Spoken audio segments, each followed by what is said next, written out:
thing we're going to do, man, we got a special guest this evening. Special guest. I know you guys have seen this guy putting in work from PV all the way to Kansas State, now up in Canada. I mean, listen, it's a world traveler. You know what I'm saying? It's a world traveler we got on the show today. And so today, man, I want you guys to give it up as we have a discussion, as we talk with this man, this bad man, Mr. Reggie Stubblefield. Man, y'all give it up for Mr. Reggie Stubblefield. What's going on, bro? What's good? What's up, man? How you doing? Man, I'm doing good, man. I'm doing good. Just, you know what I'm saying, just enjoying myself. Happy to have a chance to have a conversation with you this evening. And like I said earlier, you know what I mean? I know you really in Canada because you got the coat on the inside. You know what I'm saying? Got the coat on the inside. Yeah, you know it's cold outside. Listen, I've been to Vancouver. I've been to Toronto, right? And that's a different type of cold in Canada. You know what I'm saying? Mm-hmm. So, and listen, you close to the border, right? We ain't talking about some farther north that you can go to and even get colder. Yeah, exactly. You know what I'm saying? Yeah, exactly. Yeah, man. So, man, just want to go ahead. Yeah, I was definitely saying that, though. Yeah, I'm a little close to the border, so I get it blessed a couple of times, but it's been bad out here, something that I ain't used to. I got a little bit used to it at K-State, but nah, it's different in Canada. Oh, man. Kansas, it was like you was moving in that direction, get prepared for it. God knew. You know what I'm saying? He knew. He was getting you prepared for what was coming next. Yeah, man, having you go out to Canada. But, man, before we jump into it for real, man, I got to know, how does it feel winning a championship? Because no matter what professional level you play on, right, you're playing against other players who really done put in work, right? So what does it feel like to, in your first season, be able to win a Grey Cup for the Alouettes? Yeah, it felt like a dream come true. And the reason why I say that is because at the beginning of the year, no matter what profession you're in, what level of ball you're playing, every team has that goal of wanting to win a championship. Teams just ain't talking about, let's just go win 5 games. Let's just go get in the playoffs. At the end of the day, everybody has that goal in mind is to win a championship. So to get it done and be a helpful reason why we got it done and have it happen in my first year as a rookie on top of everything that I accomplished this year, like I said, dream come true. Yeah, that's big. That's big, man. And he definitely was able to put in work. Obviously, was the representative that your team, you know what I'm saying, looked at for the rookie of the year, right? You know what I'm saying? Nod for the season. So obviously, you know, you were somebody that they definitely was leaning on throughout the year. But I want to go back now, right? You know what I'm saying, and build up to this point. Because I think when we look at, you know, your history and how you got there and your journey, I think it's super interesting just seeing it. You come from PV as an athlete that's come through here. But also for other people, as you look back, I think they can look at your story and really learn a lesson on really perseverance, right? You know what I'm saying, to continue to push through. So, you know, just first and foremost, right, when you talk about coming to PV, right, I know that I've seen you talk before, right, having a conversation, also having Sam on your radar, right, during that time. What was it really that you saw when you came on campus that you said, man, PV is the place that I need to be at, right, with Coach Simmons, who was here at that time, right? Yep. What was it that you saw on campus? What was you saw maybe in the coaching staff that said, man, PV is the place that I can be, that can grow me to a place to where I can be a professional athlete? For me, it was just the potential that it had and the fact that it always resonated home for me. It felt like a family atmosphere, it felt like a family vibe. The campus felt well connected. So with the potential that they had going off of the year they had before, and I believe they was like 8-2, they had a chance to get into the FCS playoffs. And then you factor in the fact that the stadium was going to get built. We had the resources to finally develop into a good team as far as getting a new weight room, getting a new locker room, having to practice on artificial turf instead of having to practice on the grass out there in the stadium. The potential was there. We had a great recruiting class. And I had a great relationship with my position coach, not only Coach Simmons. Brendan Sharp, I believe, who was now at Louisville, coaching the safeties. Yeah. Me and him and his relationship, man, it was great. It was top notch. And that was one of the reasons I definitely decided to go to PV over Sam Houston State. Oh, man, that's big. And I mean, at that time when you were coming out of high school, obviously just listening to you talking some of the interviews, right, I can tell, right, man, your upbringing, your mom, right? You know what I'm saying? She has you right. I know you talked about how she made sure you got them grades. You know what I'm saying? Mm-hmm.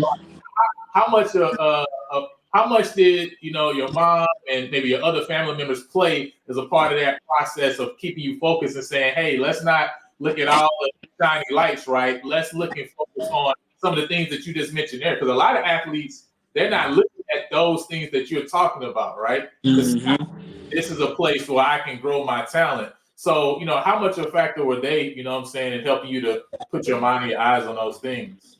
Yeah, my family played a big part in it, and then I think the biggest part was always just keeping me so grounded and focused on wanting to play football. My mama never put quit into my heart. She always made me a competitor, compete. I never was the guy early on to join the best teams. I was always the guy to, you want to be the best, you got to beat the best. So that just always Mm. kept me competitive.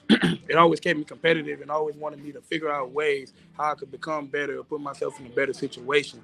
So with my family harping on me, the importance of being an academic student, or the importance of just being well mannered, or having great GPAs, or being able to talk professionally to people, man, it played a big part in my life. And you really don't realize how much your parents mean to you, or your family mean to you, until you really get to college and you surround yourself around different people Mm. from different atmospheres, or when you finally get to the professional level, you see why mama was right, or why granny and auntie was right when they talked about what they did. Yeah. So, man, my family is a big blessing. They're a big reason why to this day I still play football. Man, that's awesome, and that's big. And I think sometimes it's when we get to college, right, that we really recognize. I remember being at PV and it's like all the things my mom was saying to me when she woke me up in the morning, they just Yeah. started hitting me at that time. Like, oh my goodness, Mhm. like I understand what she was talking about. It'd be random times too. It'd be like, hey, that's what my mom was talking about. It's what I mean. But you're right. Some of those things that they share, and it's because they care for us, right? And it's good that we have our families there to take us throughout, to be with us throughout this journey, right, as we're growing. Yeah. And I know that as you was going through, this process, right, playing the PV, obviously you had the big year, 2017, right? You know what I'm saying? But then 2018, you had the injury. You know what I'm saying? Like, how was it then? If you can think back on that time of going through the process of rehab, right?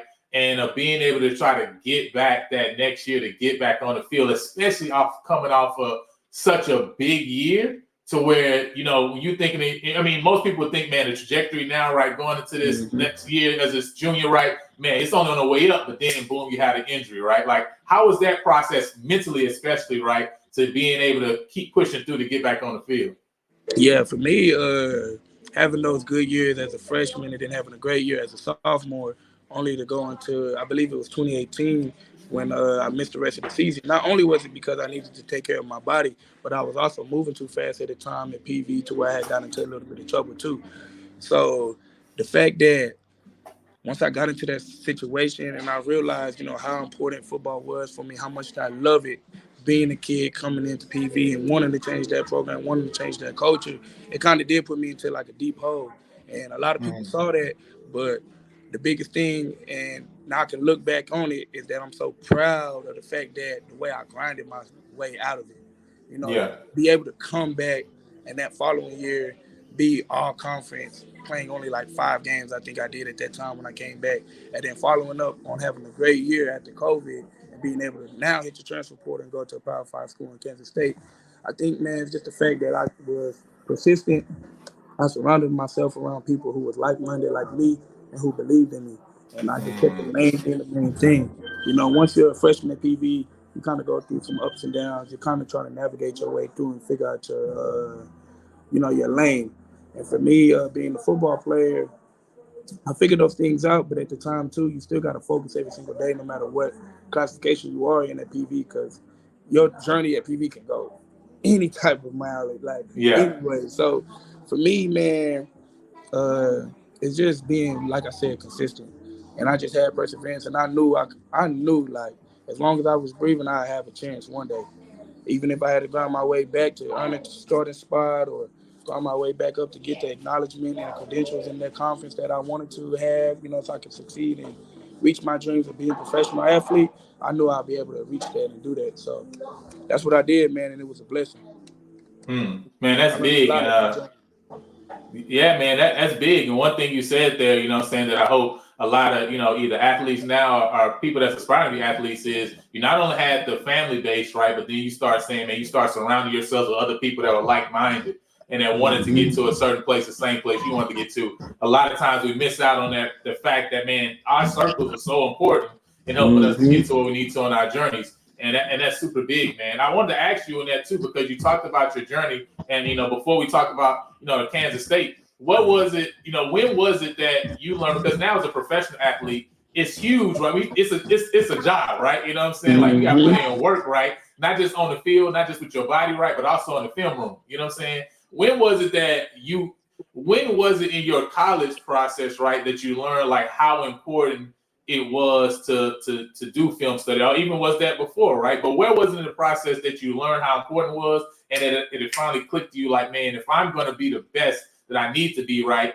I need to study. I need to put in work in the film room. And I asked it because I heard you in one interview talk about how, when it comes to special teams, you was watching film and you saw something, right, that I believe it's Alabama State did, right, that allowed you to block one of the field goals during that season. So when did that click, though? They're like, man, for me to be the best is not just what I do on the field or even in the weight room. It's also what I need to do in the film room.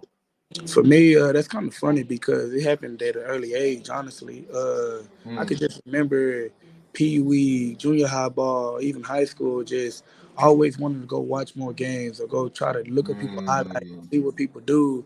And I think that was just the fact that I fell in love with the game of football, that I always wanted to learn more.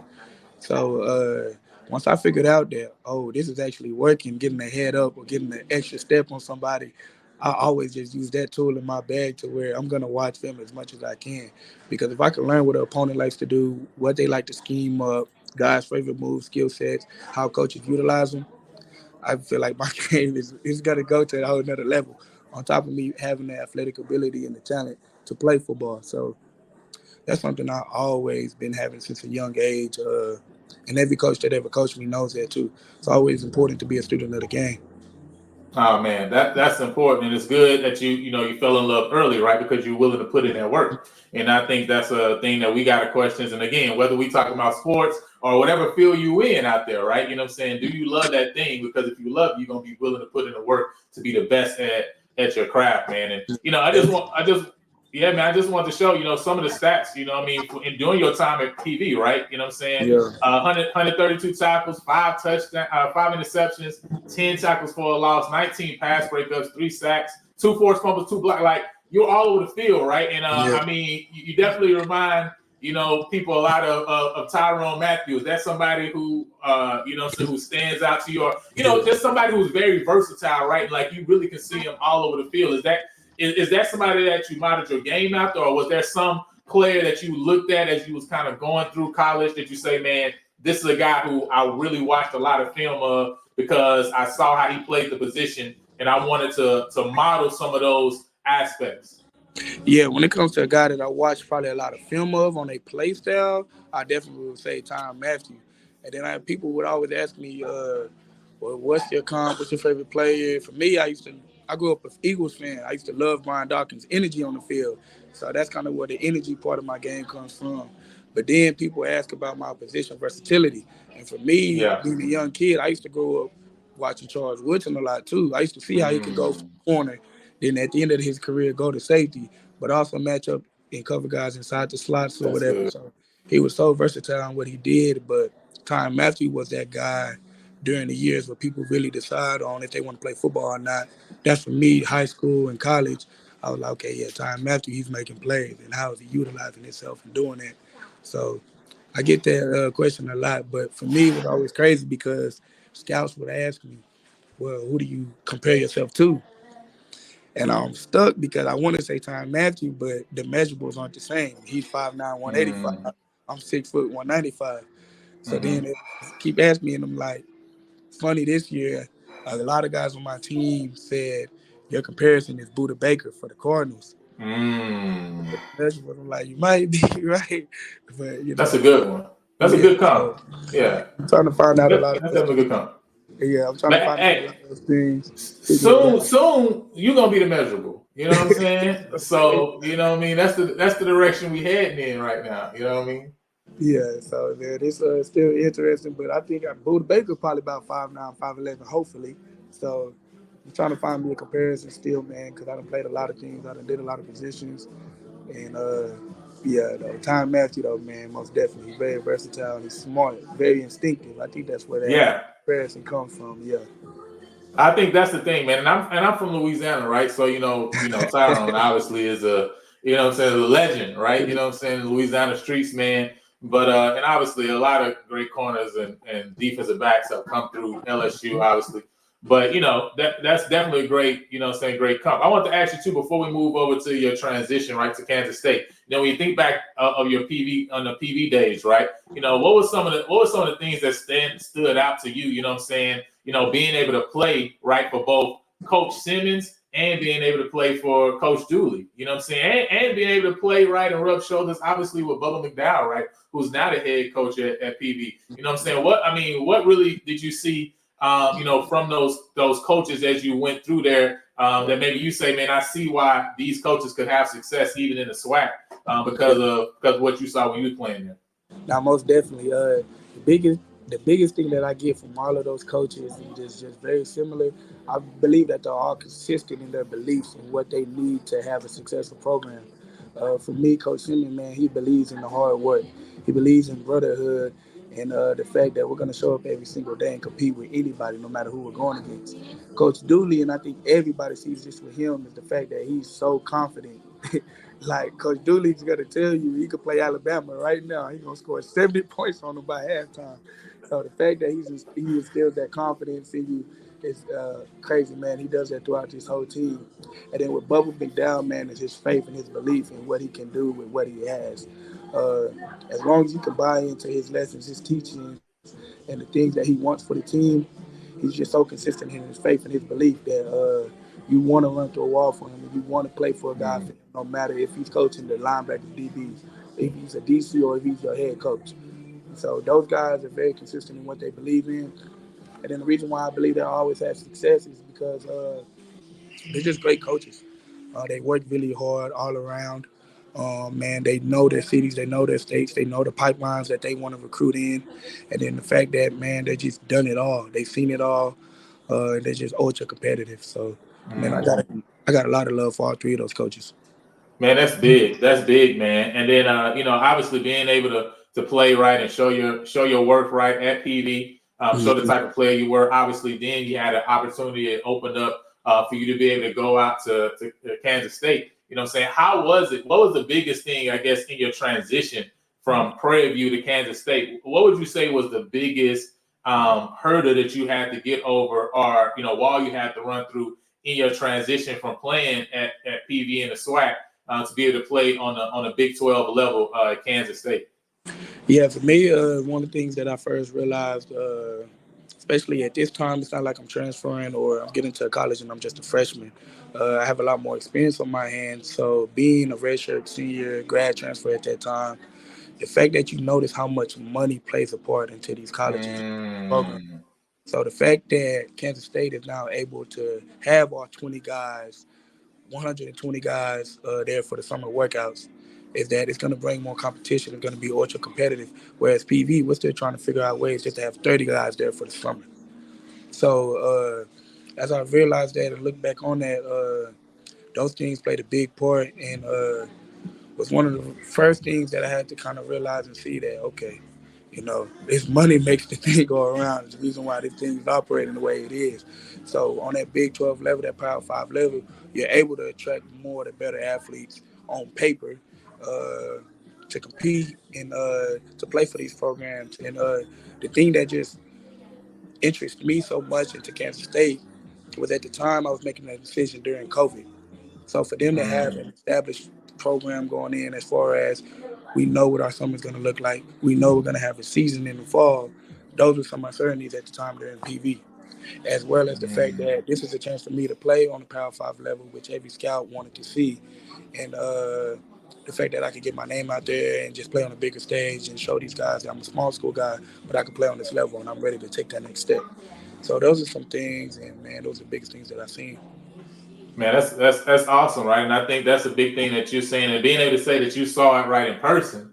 You know what I Yeah, mean? Like that's big, right? You know what I'm saying? Because like obviously that's something that from an outside looking in, a lot of people don't. They know it, but you don't recognize it as much, right? But hearing it come from you, right, and seeing just yeah, in a small thing, talk about summer workouts, right, and how like we can't have a full allotment of our players here. Well, that's a big thing, right? And being able to help us to train, be able to get our bodies where we want the bodies to be, right? So I mean, it just affects yeah. a lot, right? You know what So I mean? much. And so it's big. It's big coming from you, and so now going through Kansas State, I mean, for me, looking back at that time with you going through transition, and like obviously, to me the biggest game was the game against Texas, right? You know what I'm saying? But for you, I mean, what would you say, right, was your best memory from that Kansas State, time, that team that you were playing on? What was the biggest memory, from that time?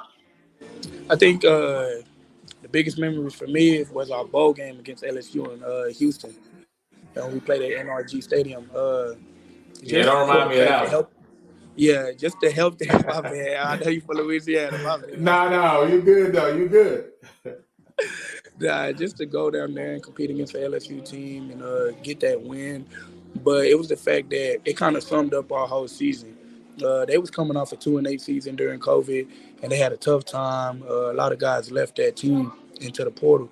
So for us to come together, build on top of the guys that they already had, but also add our transfer portal additions and us to Yeah, become a family so quick. And the way that we did it was we worked our ass off every single day, excuse my language. But man, it was a hard nosed working program, blue collar. Um, but it was a family atmosphere because of that community in Manhattan itself. They love Kansas State. They put so much pride into their athletes, into their program. So for us to just mm, finish the way we did compared to where they had came from last season, man, it was just a testament of those coaches. right. Just shows, the core values which they have in being disciplined, selfless, committed, and tough. Man, you can do anything that you want to as long as you have belief. So, yeah, I would definitely say that LSU game, man, just to be able to come back home in Texas, play in front of my family, play against friends from Prairie View A&M, and just to do that for my last college game, that's Yeah, special. yeah, Yeah, that's very special. So yeah, yeah. I definitely have to say for that one. Oh yeah, man, big game, big game. And I mean, during that time, right? Because I still remember, there was buzz, right, about what I'm saying, you getting your shot right at the league, right, NFL. You know what I mean? Um, I know you had, I believe it was a Kansas City, right, that you was on there, on there trying to make that squad, right? You didn't make that squad. Then you go back, get signed by the XFL. I think you got dropped at the beginning of that new year. Mm-hmm. What was your mindset, right? Because and that's why I talked about earlier, right? Your perseverance. You know what I mean? Yeah, Because you had this buzz, and I know you had a belief in yourself that hey, I'm good enough to play in the NFL, right? You get the opportunity, but then you don't make it, right? You get signed with the XFL, but then before the season start, right, you're not being able to play. Where were yeah. you right then, say in February, March, right, of 2022? Where was your mindset at then at that time in regards to your football career? And what was it that helped you to continue to persevere in believing that I'm going to get another shot, right, to play professionally?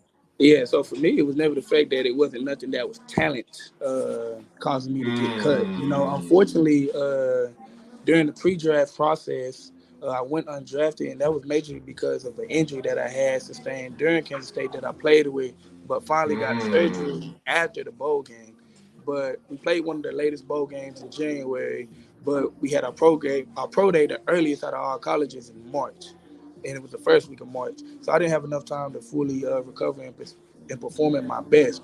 But I was blessed to still get a rookie minicamp invite to the Chiefs and the Vikings.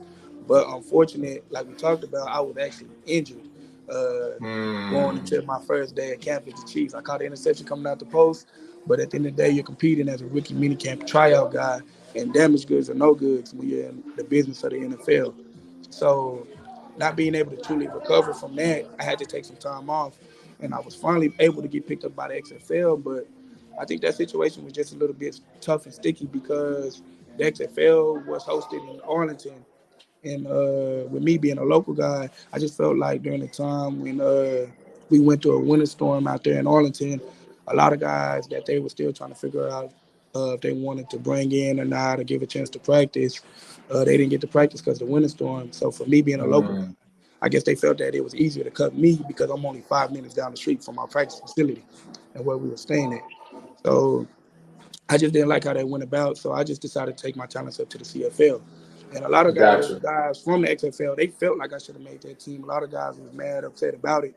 But at the end of the day, those are some things that you just can't control.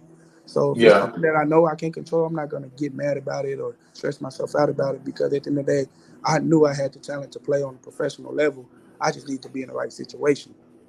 That's So right. Uh-oh. I That's took big. a I took a big deep research and making sure that this last stop that I was going to make in Canada was going to pay off.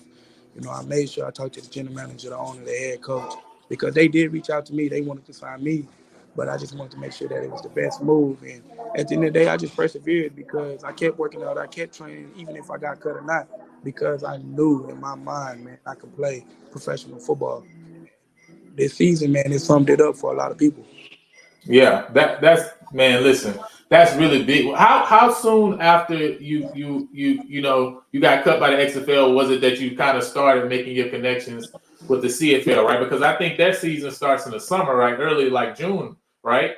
So I was cut the last day. The cut deadline for the XFL was probably about mid February 16th, something like that. I was called up by the Alouettes probably the next 2 days. So these gotcha. scouts, these coaches, man, they're always on it. They're always looking at players who's released, traded, whatever. And they called I me up got 2 days later, and a week later I was signed, ready to go to Montreal by May. I got you, man. And I mean that's so big, man. And just when I think about your journey, right? You know what I'm saying? All these different points of perseverance, it just reminds me, right, that nothing that is worth it is gonna be easy. You know what I'm saying? Yeah. And like I say, that's why I love these stories and situations because for even other students that may be watching this and checking this out, man, maybe you're not trying to be a professional athlete, but whatever it is you're trying to do, right? Like you're trying to get your nursing degree, right? You're trying to go to medical school, like there's gonna be something along the journey that's gonna trip you up, and you just got to keep pushing through and keep persevering because hey, I got the skills, I got the mind to be able to be a nurse or be able to be a doctor, right? Just as Reggie here is saying, like, man, I know I got the talent to be a professional athlete, I've like been that's not doing it even a my whole question, life. Been doing right? it You know your what I'm whole life, saying? man. You just got to persevere, right? You know what I'm saying? And so I know I appreciate you for just even coming on, right, to share that aspect of the story. You know what I mean? Because sometimes we only see the results, right? We only see, hey man, using training camp, you got cut, right? You went, Yeah. the Montreal let you go, and then you got back on the team, they brought you back. We don't see like even the mentality behind it, right? Why you continue to persevere, why you continue to work out. But knowing like, man, I knew what I was, right? And I knew the background, like, hey man, if I ain't got this injury, I know what I am, right? I know what Yeah. I did and what I can produce. So, that's really big, right? So us to help, to understand and have that mindset, man. And so, the last thing I wanted to, bring to you, man, there's a lot of people who come out the CFL, you know what I'm saying, and not just come to the NFL, right? Like there's loads of people who've done that, but obviously we know some big names, right? You know what I'm saying? Warren Moons, right? You know what I'm saying? You got Cameron Wake, more recently, right? Brandon Mm-hmm. Browner, you know what I'm Mm-hmm. saying? So obviously my boy Joe Horn, you know what I'm saying, with New Yeah. Orleans, like you got so many players who come from the CFL and put in work in the NFL, right? So is No this joke. still is that still something that you saying, man?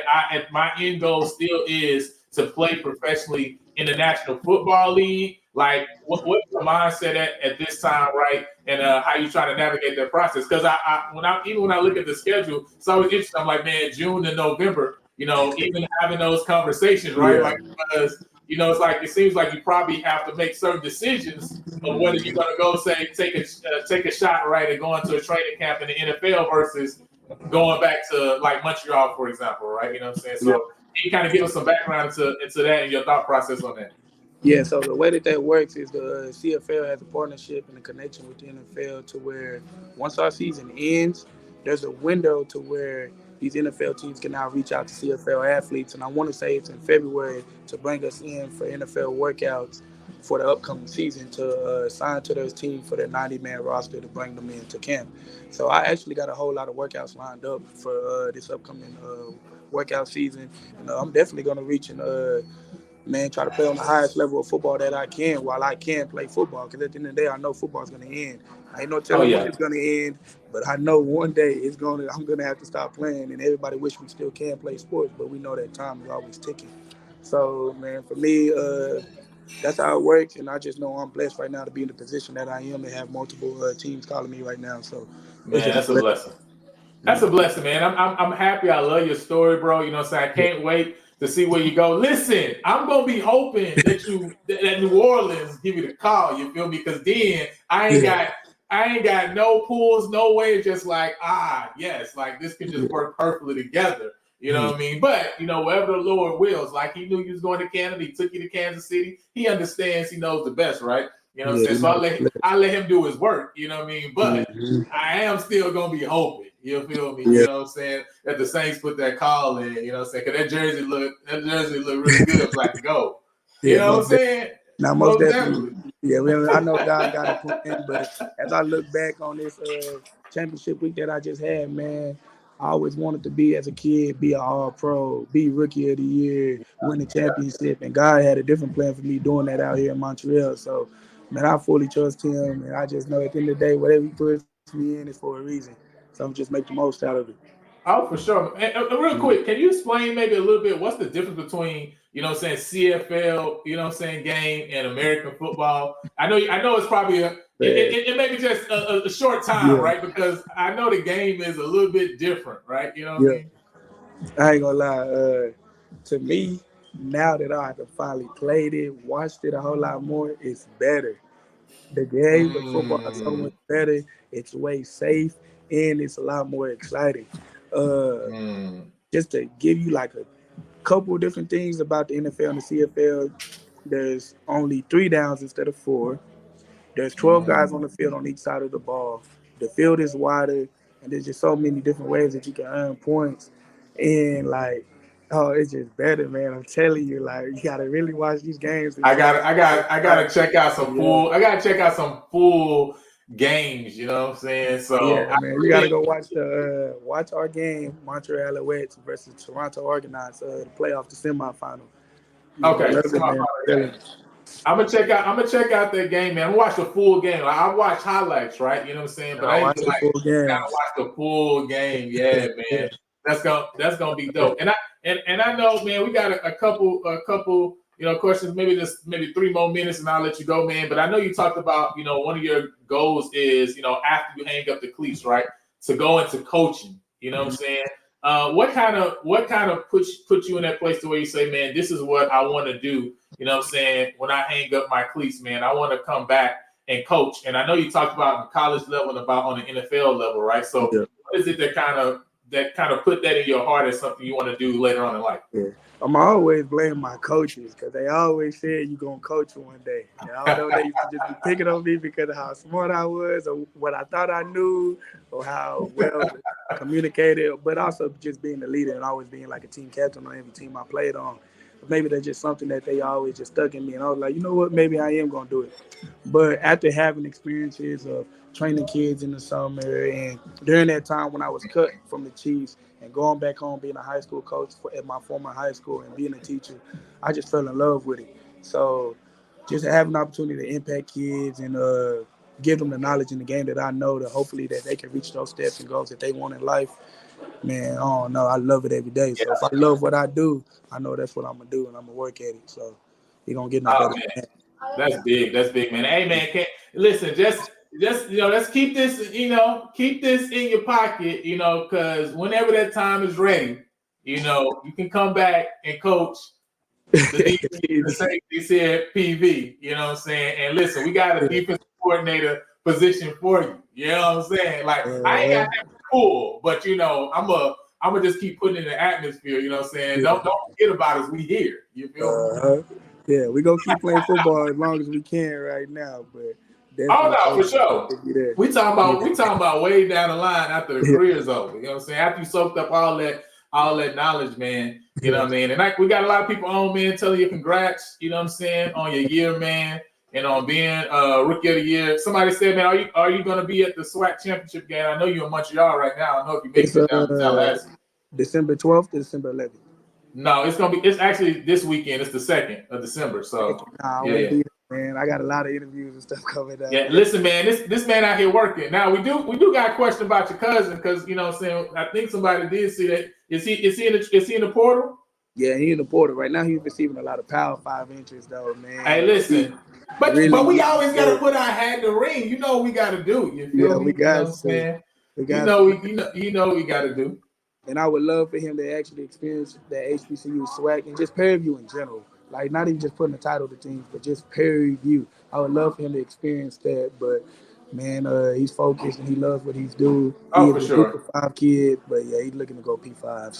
So for you, right, who played now, you also played Power 5 level SWAC, right? You know what I'm saying? This is the last question, you know, but I'm interested in your thoughts, right, man? Like, what would be your pitch, right? If you were right in a position where you're a recruiting coordinator, right? You know what I'm saying, at PV, at SWAC school, at PV, right? Mm-hmm. What is your pitch to a Power 5 guy, right? That's now in the portal, right? You know what I'm saying? You know, what's your pitch to them to say, man, listen, this will be a great place for you to continue to grow your career, and a place that gives you an opportunity still to play on the next level? Yeah, kind of just what Dooley, Bubba, and Simmons all preached to me, and that resonated to me in my life, is the fact that the biggest thing that you can have when you decide to commit to a school is the relationship. If the relationship is truly there, nothing else really matters, because all those things will come if God wants you to have those things. So the relationship and the fact that you have a coach that's willing to work with you every single day and not give up on you, do the good or the bad and the growing pains that you may have, you can't beat that. Now, did I also find that at Kansas State? Yes, I did. So that's why I also went to Kansas State. Right. If I didn't find that at a TCU or a Texas Tech or Mississippi State when I was coming out of transfer portal, I wasn't going to go. It was times when I was actually thinking about coming back to Prairie View. So, man, just the fact that you can have those relationships, it beats nothing. Well, it beats everything.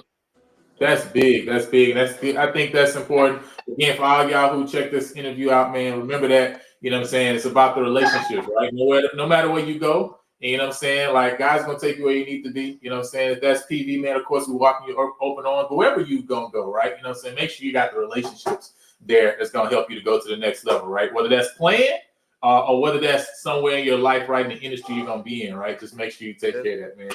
Man, I appreciate you, Reggie. You know what I'm saying, for jumping on. You're a good interview, bro. I appreciate you. Yeah, I appreciate you, man. For real, man. I love your show. I love what you're doing, man. This was good. This was fire.